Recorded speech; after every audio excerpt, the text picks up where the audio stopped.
दोस्तों, क्या होता है जब जिले की तेज तर्रार एसडीएम साहिबा साधारण कपड़ों में साड़ी पहनकर बिना किसी सिक्योरिटी के एक आम महिला बनकर थाने में रिपोर्ट लिखवाने पहुंचती है। वहां मौजूद दरोगा साहब उन्हें पहचान नहीं पाते और जैसे हर गरीब मजलूम से पेश आते हैं वैसे ही उनसे भी पेश आते हैं। बोलते हैं, रिपोर्ट लिखवानी है तो पैसे दो, बिना पैसे के तो हम कलम भी नहीं उठाते। एसडीएम साहिबा शांत आवाज में पूछती हैं, किस बात के पैसे? सरकार तो आपको तनख्वाह देती है, फिर जनता से दोबारा वसूली क्यों? बस इतना सुनना था कि दरोगा साहब आग बबूला हो गए। उन्हें लगा कोई साधारण औरत उन्हें घुड़की दे रही है। उन्होंने गुस्से में आकर एसडीएम साहिबा को जोरदार थप्पड़ मारा और चिल्लाकर बोले, दफा हो जा यहां से, बहुत आई अकड़वाली। लेकिन दोस्तों, उन्हें क्या पता था, जिसे वो धक्का देकर थाने से निकाल रहे थे वही औरत पूरे सिस्टम की चूल्हें हिला देने वाली थी। फिर जो हुआ उसने पूरे जिले को हिलाकर रख दिया। नमस्कार दोस्तों, स्वागत है आपका आपके अपने YouTube चैनल पर। दोस्तों, वीडियो शुरू करने से पहले आपसे एक छोटी सी रिक्वेस्ट है। आप हमारी ये वीडियो कहां से देख रहे हो?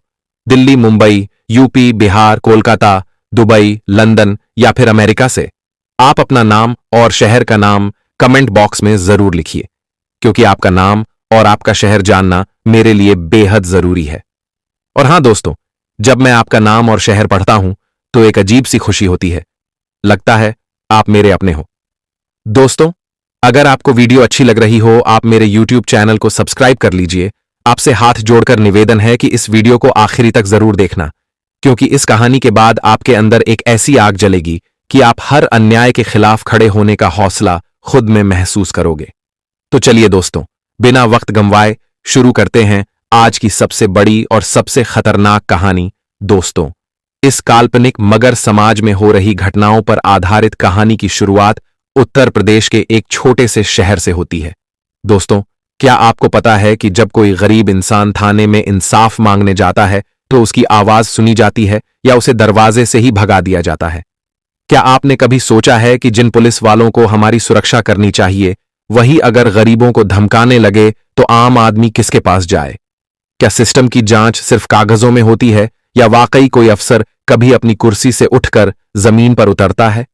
इन्हीं सवालों के जवाब जानने के लिए एक दिन राजधानी के एक छोटे से थाने में कुछ ऐसा हुआ जिसने पूरे प्रशासन को हिलाकर रख दिया।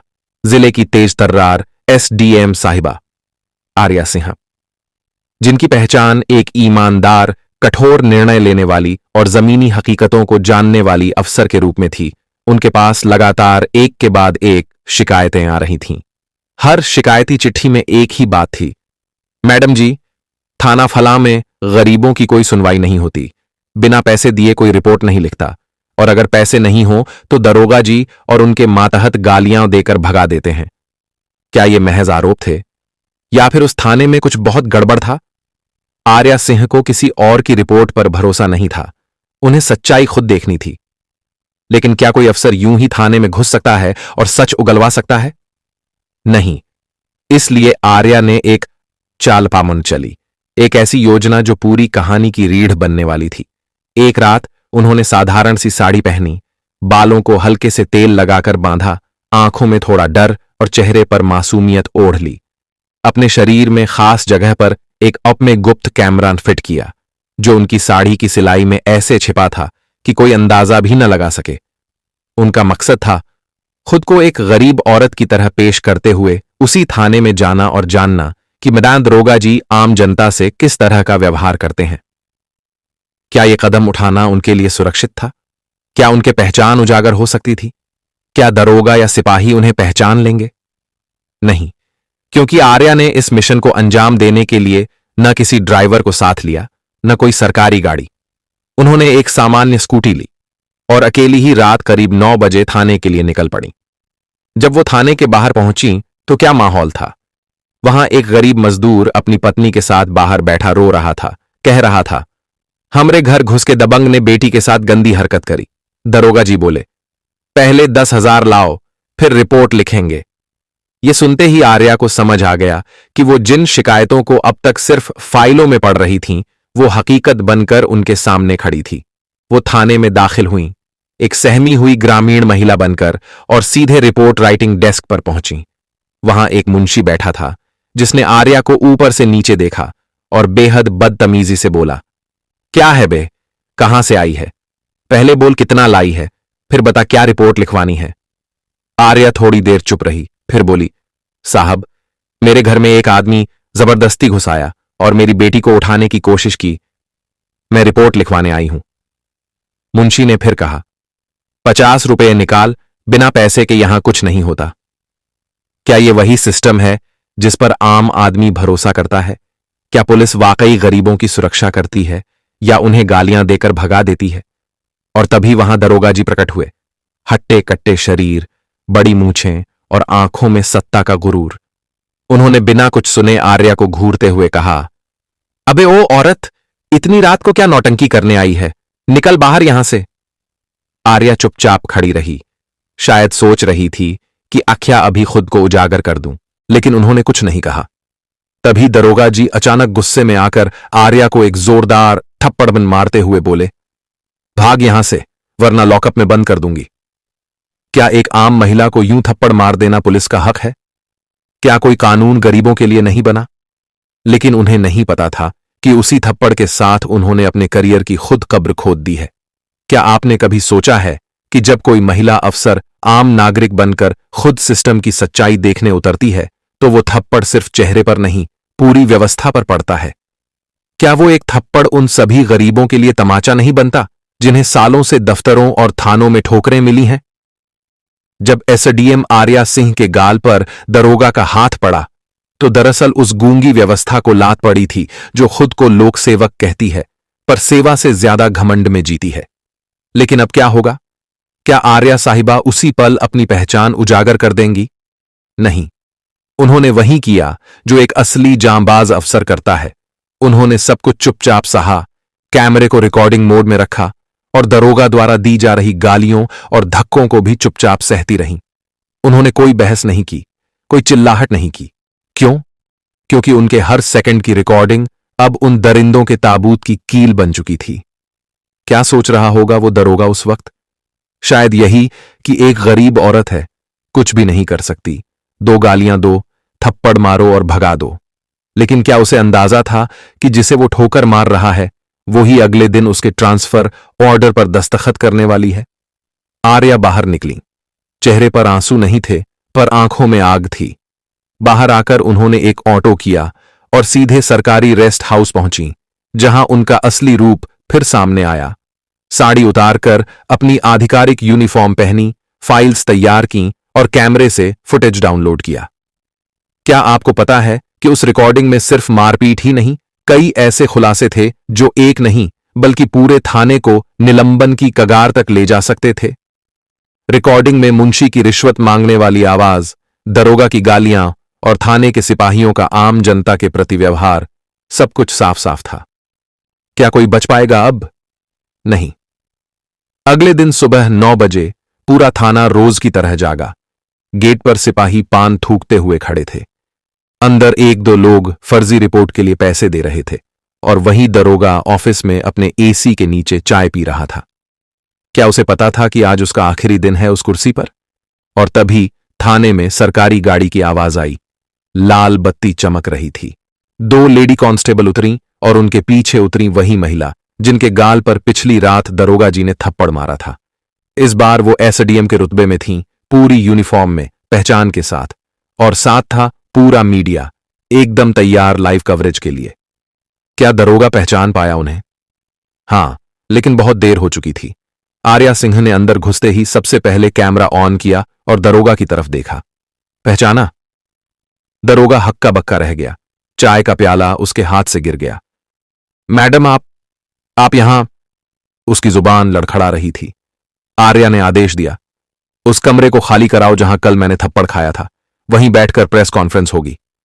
सभी सकते में आ गए। कुछ ही मिनटों में पूरा थाना प्रशासन के नीचे खड़ा था। कैमरे की रिकॉर्डिंग, सबूत और पीड़ित लोगों के बयान लेकर एसडीएम आर्या ने थाने के अंदर ही एक जबरदस्त प्रेस कॉन्फ्रेंस की। उन्होंने पूछा, क्या गरीब होना अपराध है?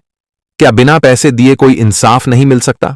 क्या दरोगा को यह हक है कि वो एक औरत को थप्पड़ मारे, गालियां दे और भगा दे? क्या हम सबका पुलिस प्रशासन इतना गिर चुका है कि अब जनता को अफसर बनकर खुद आना पड़े?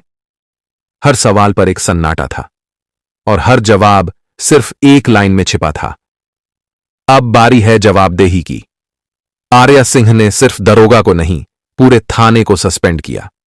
उस मुंशी को तत्काल प्रभाव से बर्खास्त किया गया और एक स्पेशल टीम गठित की गई जो अब हर थाने का यही गुप्त निरीक्षण करेगी। क्या आपको लगता है कि एक महिला अफसर अकेले क्या कर सकती है? तो जरा सोचिए, अगर हर अफसर ईमानदारी से ऐसे ही जमीन पर उतरे तो क्या यह सिस्टम नहीं बदल सकता? और उस दरोगा का क्या हुआ जिसने थप्पड़ मारा था? क्या उसे सिर्फ सस्पेंड किया गया या कुछ और? क्या आपने कभी सोचा है कि जब एक ईमानदार अफसर सिस्टम से सवाल करता है तो उसका जवाब कौन देता है? क्या वो भ्रष्ट लोग जो सालों से कुर्सियों पर कब्जा जमाए बैठे हैं कभी सच्चाई का सामना कर पाएंगे? क्या जनता कभी देख पाएगी कि पुलिस की वर्दी के पीछे कौन सा चेहरा असल में छिपा है? जब एसडीएम आर्या सिंह ने पूरे थाने को एक इशारे पर लाइन में खड़ा किया, तब ऐसा लग रहा था जैसे न्याय की देवी ने खुद इंसाफ की आंखें खोल ली हों। दरोगा जी, जिनके चेहरे पर कल तक गुरूर की मोटी परतें छड़ी थीं, अब पसीने पसीने थे। चेहरे पर हवाइयां उड़ रही थीं। एसडीएम ने मीडिया के सामने उसकी रिकॉर्डिंग चलाई, जिसमें उसकी गालियां, थप्पड़ और रिश्वत की मांग स्पष्ट सुनाई दे रही थी। कैमरे के सामने दरोगा जी की आंखें झुक गईं। क्या वो कुछ कह पाए? नहीं, उनकी जुबान पर ताले लग गए थे। लेकिन आर्या यहीं नहीं रुकी। उन्होंने दरोगा से सवाल किया, अगर मैं एसडीएम नहीं होती, अगर मैं वाकई एक गरीब महिला होती, तो आप क्या करते? मुझे जेल में डाल देते या और कुछ बदतर होता? दरोगा ने कांपती आवाज में कहा, मैडम, मैं माफी चाहता हूं, मुझे नहीं पता था। आर्या ने बात काटते हुए कहा, बस यही आपकी सबसे बड़ी गलती थी। तुम्हें पता नहीं था, इसलिए तुमने अपनी असली औकात दिखा दी। तुमने ये साबित कर दिया कि तुम्हारे लिए कानून कुछ नहीं, तुम्हारा अहम सब कुछ है। क्या एक माफी इस अपराध के लिए काफी है? क्या किसी को सिर्फ इसलिए छोड़ देना चाहिए क्योंकि उसने पता नहीं था? इस सब के बीच बाहर थाने के बाहर एक भीड़ इकट्ठा होने लगी थी। उन गरीब लोगों की भीड़ जिनकी आवाजें सालों से दबा दी गई थीं। कुछ महिलाएं अपने बच्चों के साथ आईं, कुछ बुजुर्ग अपने फटे दस्तावेजों के साथ। सब कहने लगे, मैडम, हमें भी इंसाफ चाहिए। किसी ने कहा, हमारी बेटी के साथ दरोगा के रिश्तेदारों ने जबरदस्ती की, रिपोर्ट नहीं लिखी। किसी ने कहा, हमारे घर पर छापा डालकर बिना वजह पैसे ले गए। क्या यह वही थाना था जिसे लोग दूर से देखकर डर जाते थे? हां, और अब वही थाना आम जनता की अदालत में कटघरे में खड़ा था। एसडीएम आर्या ने आदेश दिया, एक एक करके सबकी शिकायत लिखी जाएगी। आज से इस थाने में डर का नहीं, न्याय का राज होगा। उन्होंने तुरंत अपने दफ्तर से एक अलग टीम मंगवाई, जिसमें 2 महिला अफसर, एक जनसुनवाई अधिकारी और एक वकील शामिल थे। थाने के बाहर ही एक अस्थायी सुनवाई कैंप लगाया गया, जहां पीड़ितों की शिकायतें सुनी जाने लगीं। क्या यह सब पहली बार हो रहा था? हां, और इसका असर पूरे जिले पर पड़ने वाला था। इस पूरे घटनाक्रम को सोशल मीडिया और न्यूज चैनलों ने लाइव दिखाया। हेडलाइन थी, थप्पड़ मारने वाले दरोगा को महिला एसडीएम ने जनता के सामने किया बेनकाब। वीडियो वायरल हो गया। लोगों ने कहा, काश हर अफसर ऐसे होता। अब लगता है कि देश में बदलाव मुमकिन है। लेकिन क्या सरकार चुप बैठी रही? नहीं। अगले ही दिन मुख्यमंत्री कार्यालय से एसडीएम आर्या सिंह को शाबाशी और सम्मान पत्र जारी हुआ। लेकिन इसके साथ ही एक आदेश भी जारी हुआ, हर जिले में गुप्त निरीक्षण की मुहिम चलाई जाएगी। कोई थाना अछूता नहीं रहेगा। अगर कोई अफसर भ्रष्ट निकला तो उसे तुरंत सस्पेंड किया जाएगा। क्या यह डर सिस्टम के भीतर फैला? बिल्कुल। सिर्फ एक औरत की हिम्मत ने पूरी व्यवस्था को हिलाकर रख दिया था। पर क्या सिर्फ यही काफी है? क्या दरोगा जैसा आदमी फिर से किसी और गरीब को न सताए? इसके लिए क्या सजा जरूरी नहीं? हां, और यह सोचकर आर्या ने एक कदम और उठाया। उन्होंने उस दरोगा के खिलाफ लोक अभियोजन, पब्लिक प्रोसिक्यूशन फोलासियन का प्रस्ताव भेजा, ताकि उसकी नौकरी ही नहीं, भविष्य में किसी सरकारी पद की संभावना भी समाप्त हो जाए। इस कदम ने साबित कर दिया कि आर्या सिंह सिर्फ एक अफसर नहीं, बल्कि एक आंदोलन की शुरुआत वन थी। और क्या जनता ने इस सच्चाई को समझा? हां, गांव-गांव, कस्बे-कस्बे में यह खबर आग की तरह फैलने लगी। अब अफसर बदल गए हैं। अब कोई गरीब को यूं ही नहीं डरा सकता। क्या आप जानते हैं कि जब कोई दरोगा या अफसर कानून की कुर्सी पर बैठकर अपनी मनमानी करता है तो वो वहां 1 या 2 साल से नहीं बल्कि दशकों से अपना तानाशाही साम्राज्य खड़ा करता आ रहा होता है? क्या आपने कभी सोचा है कि एक छोटे से थाने में तैनात दरोगा जो सिर्फ गरीबों को गाली देता है और रिश्वत लेता है, उसके पीछे कौन सी ताकतें काम करती हैं? क्या वो अकेला होता है? नहीं, उसकी जड़ें इतनी गहरी होती हैं कि जब कोई ईमानदार अफसर उन्हें हिलाता है तो पूरे सिस्टम में भूकंप आता है। एसडीएम आर्या सिंह जब दरोगा के खिलाफ लोक अभियोजन की प्रक्रिया शुरू कर चुकी थीं, तभी उन्हें एक गुमनाम चिट्ठी मिली। उस चिट्ठी में लिखा था, मैडम, आपने बहुत बड़ा काम किया है, लेकिन यह आदमी सिर्फ रिश्वतखोर ही नहीं बल्कि एक मासूम लड़की की जिंदगी तबाह करने वाला भी है। अगर आपको सच्चाई चाहिए तो एक बार पुराना रिकॉर्ड निकलवा कर देखिए। थाना शाहपुर, वर्ष 2015। एक 14 साल की लड़की का रेप हुआ था। केस बंद कर दिया गया और लड़की की मौत को आत्महत्या बता दिया गया। उस केस का इन्वेस्टिगेशन ऑफिसर यही दरोगा था। क्या वाकई ऐसा कुछ हुआ था? क्या दरोगा महज थप्पड़ मारने और रिश्वतखोरी तक सीमित नहीं था? एसडीएम आर्या के सामने अब यह कहानी एक नए मुकाम पर आ गई थी। उन्होंने तुरंत पुराने रिकॉर्ड्स मंगवाए। एक पुरानी फाइल धूल में लिपटी, केस नंबर 188/2015, धारा 376, 306 और 506। फाइल में आरोपी का नाम अनजान व्यक्ति, पीड़िता रुचि, बदला हुआ नाम, आयु 14 वर्ष, निवासी निचली बस्ती शाहपुर। पर सबसे चौंकाने वाली बात यह थी कि केस में कोई मेडिकल रिपोर्ट दर्ज नहीं थी, कोई चार्जशीट दायर नहीं की गई थी और केस को आत्महत्या की सामान्य वजह बताकर बंद कर दिया गया था। लेकिन रिपोर्ट में जांच अधिकारी के तौर पर जिस नाम की मोहर थी वो और कोई नहीं, वही दरोगा था जिसने एसडीएम साहिबा को थप्पड़ मारा था। क्या यह महज इत्तेफाक था? नहीं। आर्या सिंह को समझ आ गया कि उन्हें अब न सिर्फ वर्तमान का सामना करना है बल्कि उस बीते हुए अन्याय का भी पर्दाफाश करना है जिसे वक्त की धूल में दफन कर दिया गया था। क्या उन्होंने उस केस को दोबारा खोलने का हुक्म दिया? हां, उन्होंने शाहपुर की उसी बस्ती में जाकर उस लड़की के माता पिता से मुलाकात की जो अब उम्र दराज हो चुके थे। मां की आंखों में आंसू थे।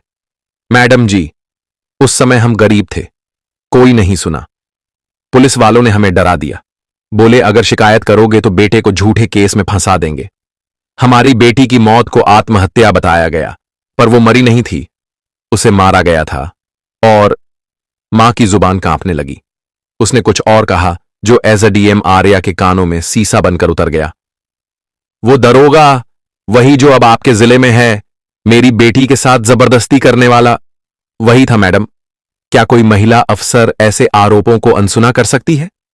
नहीं। आर्या सिंह ने तुरंत डस क्राइम ब्रांच से एक अलग टीम गठित की जो सिर्फ पुराने केस की दोबारा जांच करेगी।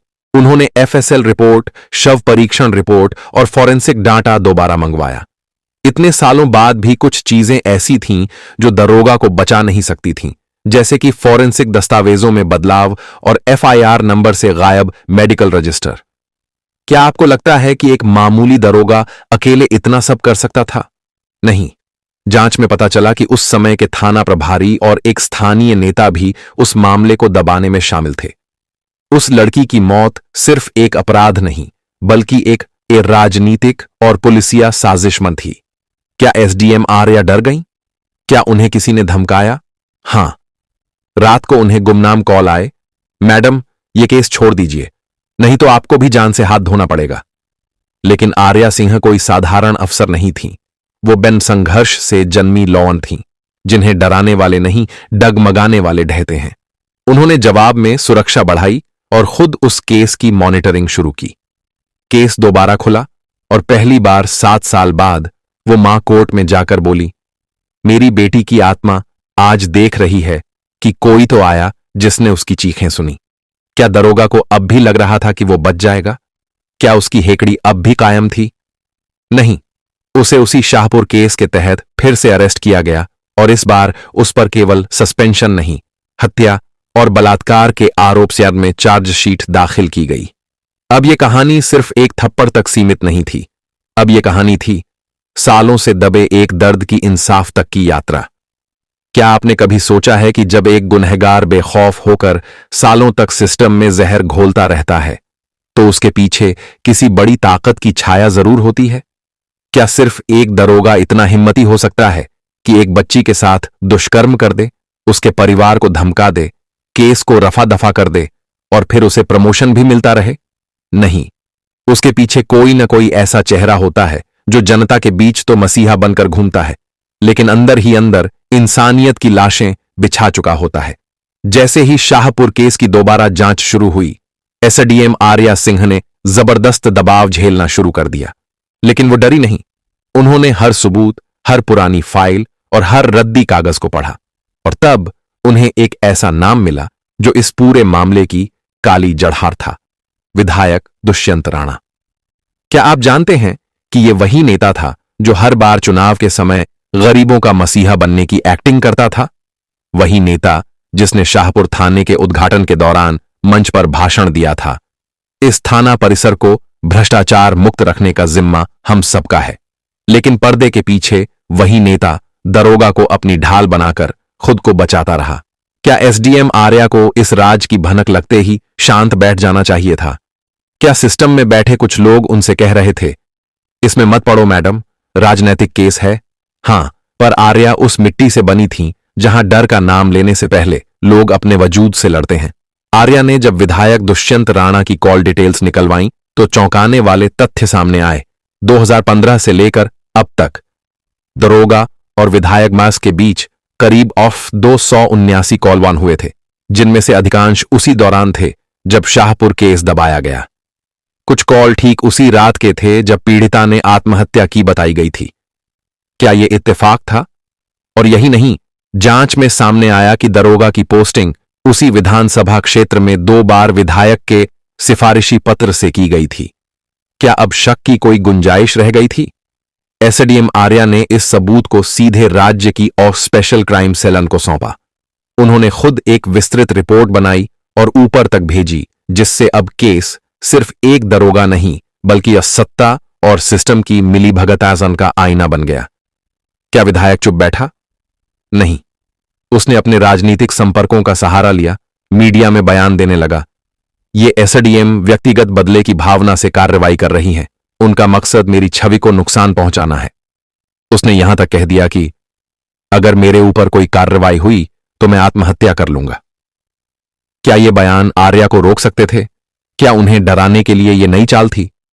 एसडीएम आर्या ने इसका जवाब सिर्फ एक शब्द में दिया, कानून सबके लिए बराबर है। उनके इस बयान के बाद पूरे राज्य में भूचाल आ गया। सोशल मीडिया पर आर्या सिंह का नाम ट्रेंड करने लगा। पाबेल lady lion of law, justice for Ruchi, arrest Dushyant Rana. सड़कों पर महिलाएं पोस्टर लेकर निकलीं, हम आर्या मैडम के साथ हैं। स्कूलों में बच्चियां कहने लगीं, हमें भी बड़ा होकर ऐसा ही अफसर बनना है। क्या आपने कभी देखा है कि एक थप्पड़ से शुरू हुई लड़ाई पूरे प्रदेश की जनक्रांति बन जाए? यही तो हुआ था यहां। अब विधायक दुष्यंत राणा का चेहरा धीरे धीरे बेनकाब हो रहा था। पुराने मीडिया फुटेज निकाले गए। एक ऑडियो वायरल हुआ जिसमें वो एक सिपाही से कह रहा था, देखो, जो केस आया है ना उस लड़की का, उसे जल्द से जल्द बंद करो। दरोगा अपना आदमी है, मुझे बदनाम नहीं होना चाहिए। क्या अब भी उसे निर्दोष कहा जा सकता है? राज्य सरकार पर भारी दबाव आया। विपक्षी पार्टियों ने विधानसभा में हंगामा किया। अगर यह सरकार वाकई ईमानदार है तो दुष्यंत राणा की गिरफ्तारी क्यों नहीं हो रही? और फिर वो दिन आया जब एसडीएम आर्या सिंह की रिपोर्ट पर कार्रवाई करते हुए राज्य सरकार ने स्पेशल इन्वेस्टिगेशन टीम एसआईटी को गठित किया और विधायक राणा से पूछताछ शुरू हुई। उन्हें तलब किया गया और अदालत ने उनके विदेश जाने पर रोक लगा दी। क्या अब न्याय करीब है? क्या वो मां जो 7 साल से अपनी बेटी की तस्वीर सीने से लगाकर रोती रही, उसे अब चैन मिलेगा? लेकिन क्या यह अंत है या अभी कहानी में कोई और राज छुपा है? क्या आपने कभी किसी नेता को कैमरे पर रोते देखा है? वो भी तब जब कैमरा रिकॉर्ड कर रहा हो और जनता उसकी असलियत जान चुकी हो। क्या आपने सोचा है कि जब एक नेता जिसकी तस्वीरें हर सरकारी दीवार पर लगी होती हैं अचानक मोस्ट वांटेड की लिस्ट में आ जाए तो वो कैसा महसूस करता होगा? विधायक दुष्यंत राणा के लिए ये दिन किसी दुस्वप्न से कम नहीं था, और उस दुस्वप्न की पटकथा लिखी थी एक महिला अफसर ने, जो सच्चाई की आखिरी उम्मीद बन चुकी थी। एसडीएम आर्या सिंह। एसआईटी ने जैसे ही दुष्यंत राणा को समन भेजा, वो 2 दिन तक बीमार होने का बहाना करता रहा। अस्पताल में फर्जी भर्ती हो गया, डॉक्टरों पर दबाव डाला कि रिपोर्ट में हाई ब्लड प्रेशर, मानसिक तनाव जैसे शब्द लिखे जाएं। लेकिन क्या एसआईटी को इतनी आसानी से बरगलाया जा सकता था? नहीं। उन्हें तो अब आमूस वीडियो की तलाश थी, जिसके बारे में सिर्फ कुछ ही लोग जानते थे। वो वीडियो जो दरोगा और विधायक की गुप्त बैठक वन को दिखाता था। आर्या सिंह को पहले ही इस बात की भनक मिल गई थी कि विधायक के पास खुद को बचाने के लिए कुछ ब्लैकमेलिंग मटेरियल बना था, लेकिन वो खुद उस पर गिरफ्तार न हो, इसके लिए कई पुरानी रिकॉर्डिंग्स मिटवा चुका था। पर सिस्टम अब बदल चुका था, और आर्या के पास अब वो हथियार था जो हर झूठ को काट सकता था। Digital forensic team. एसआईटी ने विधायक के 2 मोबाइल जब्त किए, एक पर्सनल और एक ऑफिशियल। पर्सनल फोन पहले पूरी तरह फॉर्मेट किया जा चुका था, लेकिन जब उसे डीप रिट्रीवल प्रोसेस में डाला गया, तब जाकर एक फोल्डर वापस रिकवर हुआ जिसका नाम था बैकअप 2015 शाहपुर। क्या इसमें वही था जिसका सबको इंतजार था? हां, उस फोल्डर में एक 57 सेकंड का वीडियो मिला, जिसमें विधायक राणा और दरोगा एक कमरे में बैठकर बात कर रहे थे।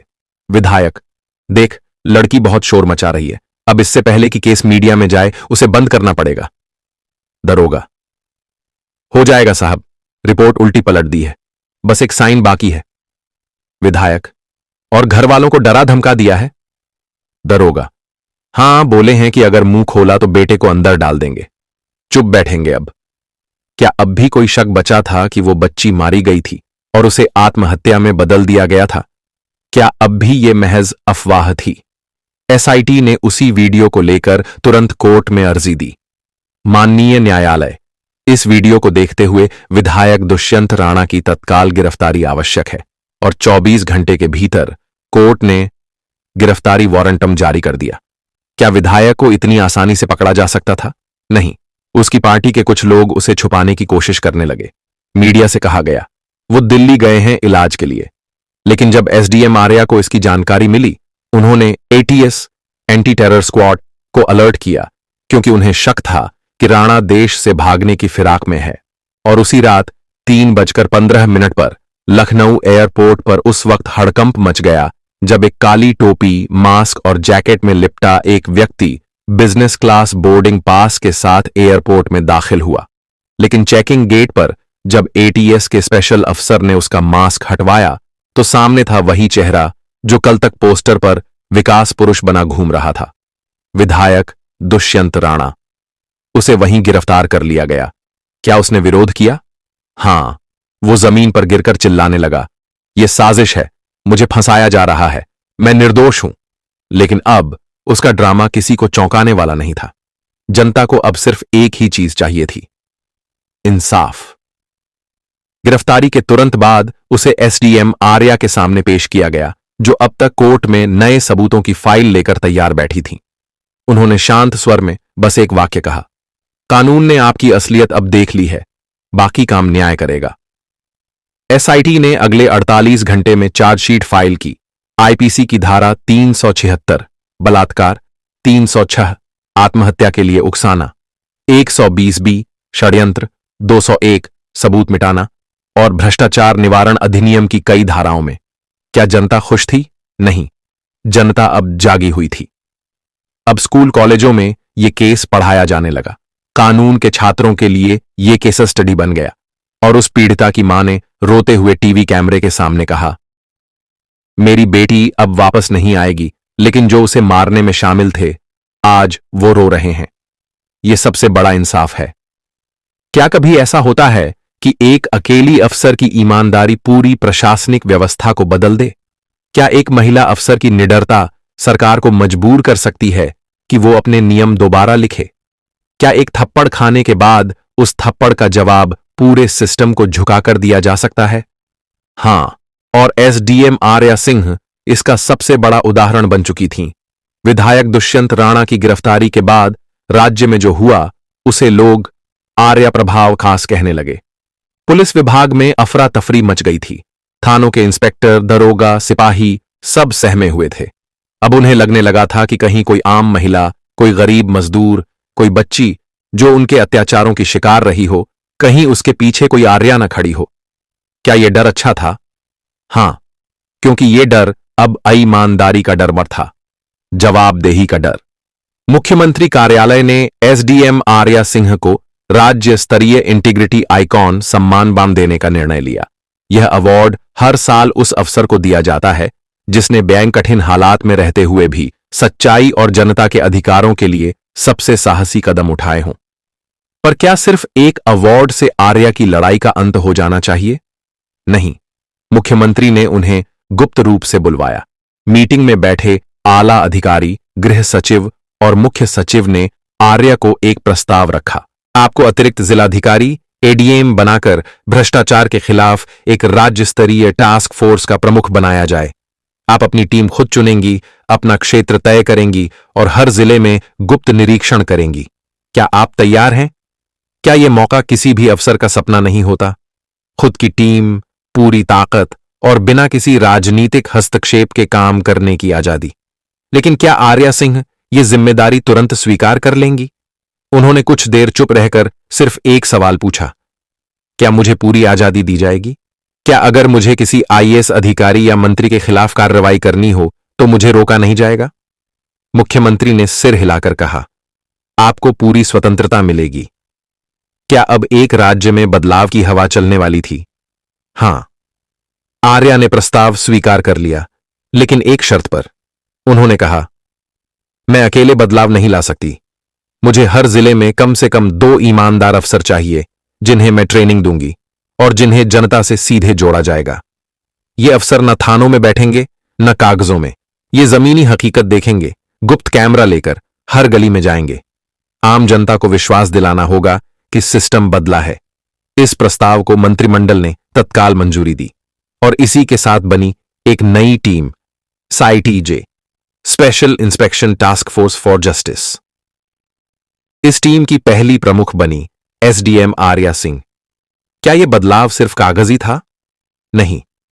पहले ही महीने में एसआईटीजे ने पूरे राज्य के 94 थानों में निरीक्षण किया, जिनमें से 27 थानों के इंस्पेक्टर निलंबित किए गए, 13 दरोगा जेल भेजे गए और 112 पुलिसकर्मियों को चेतावनी देकर पुनः प्रशिक्षण केंद्र भेजा गया। क्या जनता ने इस पर विश्वास किया? हां। अब हर गली में यह सुनने को मिला, अब पुलिस वाले बिना पैसे लिए भी सुनवाई करते हैं। लगता है ऊपर कोई बदल गया है। स्कूलों में बच्चियां बोलने लगीं, मैं बड़ी होकर आर्या मैडम जैसी अफसर बनूंगी। मां बाप अपने बेटों को समझाने लगे, अब पुलिस की नौकरी में सिर्फ वर्दी नहीं, जिम्मेदारी भी पहननी पड़ेगी। और फिर एक दिन एसडीएम आर्या को एक कॉल आया। एक बहुत ही साधारण सी आवाज में एक लड़की कह रही थी, मैडम जी, मैं भी उस शाहपुर केस की एक गवाह थी। तब मुझे चुप करा दिया गया था, लेकिन अब मुझे भरोसा है कि सच बोला तो कोई मुझे मारेगा नहीं। क्या आर्या की कोशिशें एक क्रांति बन चुकी थीं? अब न सिर्फ राज्य बल्कि दूसरे राज्यों की सरकारें भी आर्या मॉडल को अपनाने की तैयारी करने लगीं। उनकी टीम को आमंत्रण मिला दूसरे राज्यों में ट्रेनिंग देने का, भ्रष्टाचार के खिलाफ जमीनी कार्यशालाएं आयोजित करने का।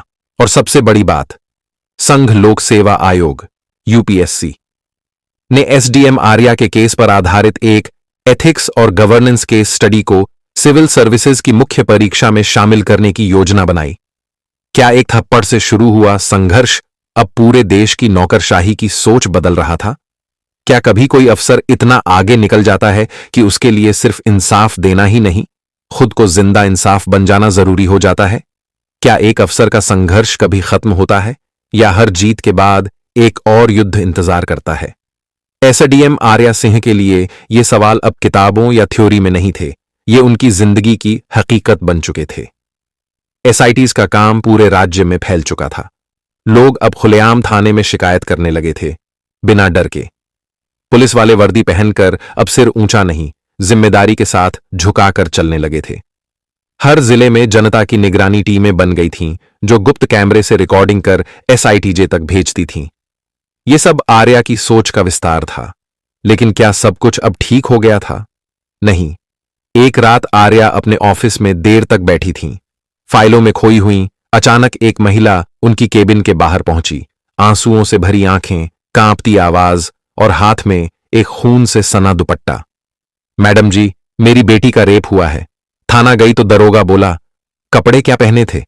और फिर एफआईआर लिखने के बदले बोला, एक बार अकेले में बात कर लो। मैंने कहा एफआईआर लिखो तो दरोगा ने भगा दिया और मेरी बच्ची ने आज रात जहर खा लिया। आर्या के हाथ से पेन गिर गया। क्या यह वही राज्य था जहां उन्होंने बदलाव की मशाल जलाई थी? क्या इतने बड़े स्तर पर काम करने के बाद भी नीचे के कुछ लोग अब भी वही गंदगी फैला रहे थे? क्या हर जगह अभी तक सफाई नहीं हो पाई थी?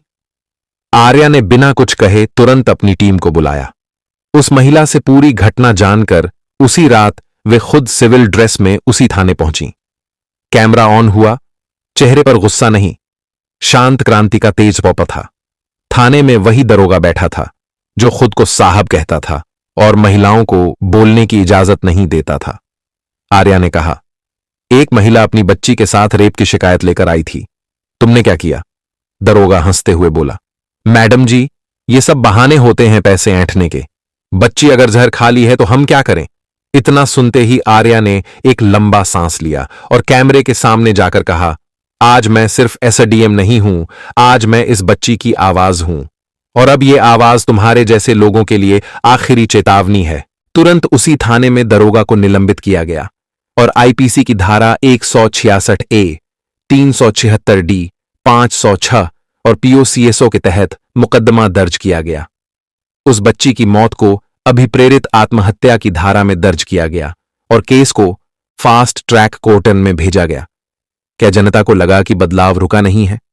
हां, अब लोगों को समझ में आने लगा था कि एक अफसर जब रात को नींद छोड़कर, अपने डर को छोड़कर सिस्टम की सड़ांध में उतरता है, तभी बदलाव होता है। आर्या सिंह अब किसी एक जिले की एसडीएम नहीं थीं, वो बन चुकी थीं जनता की एक जिंदा उम्मीद। उनके नाम पर स्कूलों, कॉलेजों और ट्रेनिंग अकादमियों में वर्कशॉप्स होने लगे। उन्हें राष्ट्रपति द्वारा वीरता और प्रशासनिक उत्कृष्टता का राष्ट्रीय सम्मान दिया गया। लेकिन एक सवाल अब भी था, क्या एक आर्या सिंह ही काफी हैं पूरे देश को बदलने के लिए? और उस सवाल का जवाब उन्होंने खुद प्रेस कॉन्फ्रेंस में दिया, नहीं, मैं काफी नहीं हूं। लेकिन अगर हर जिले में, हर शहर में, हर घर में एक इंसान भी अपने भीतर की आर्या को जगा ले, तो न दरोगा रिश्वत ले पाएगा, न कोई बच्ची आत्महत्या करेगी। बदलाव कोई जादू नहीं, ये इंसान के इरादे का नाम है। ये कहानी एक थप्पड़ से शुरू हुई थी, लेकिन इसका अंत एक ऐसे वाक्य पर हुआ जिसने लाखों लोगों के मन में आग लगा दी। जहां कानून कमजोर हो जाए, वहां एक नागरिक की निडरता ही सबसे बड़ा हथियार होती है। एसडीएम आर्या सिंह अब भी मैदान में हैं, हर रोज, हर केस में, हर अन्याय के खिलाफ, क्योंकि उनके लिए ड्यूटी कभी 9 से 5 की नौकरी नहीं रही। वो तो एक कसम है जो उन्होंने देश और उसकी आवाजों के लिए खाई है। यही अंत नहीं, बल्कि एक नई शुरुआत है। दोस्तों, कभी कभी बदलाव की शुरुआत एक अकेली आवाज से होती है, जो न सिर्फ अन्याय के खिलाफ बोलती है, बल्कि उसे जड़ से उखाड़ फेंकने का साहस भी रखती है। ये कहानी हमें सिखाती है कि अगर सत्ता और वर्दी का इस्तेमाल अत्याचार के लिए किया जाए, तो एक ईमानदार अफसर का सादा सा फैसला भी पूरे सिस्टम को झुकाने की ताकत रखता है। जब कोई अधिकारी अपने पद का इस्तेमाल समाज की भलाई के लिए करता है, तो वो केवल फाइलें नहीं पलटता, लोगों की किस्मत बदल देता है। ये कहानी बताती है कि गलत को सही कहने वालों से बड़ा अपराध वे लोग करते हैं जो गलत देखकर चुप रहते हैं। अगर आर्या सिंह चुप रहती तो एक और बेटी दबा दी जाती, एक और अपराधी बच जाता। न्याय पाने के लिए ताकत नहीं, नीयत चाहिए। हम सबके भीतर एक आर्या है, जरूरत है बस उसे जगाने की। सिस्टम को कोसने से अच्छा है कि हम उसमें बदलाव की शुरुआत खुद से करें, क्योंकि जब सवाल उठेंगे तभी जवाब भी आएंगे, और जब जवाब मिलेंगे तभी समाज बदलेगा। यही इस कहानी की सबसे बड़ी सीख है, डर के आगे नहीं, सच के साथ जीत होती है।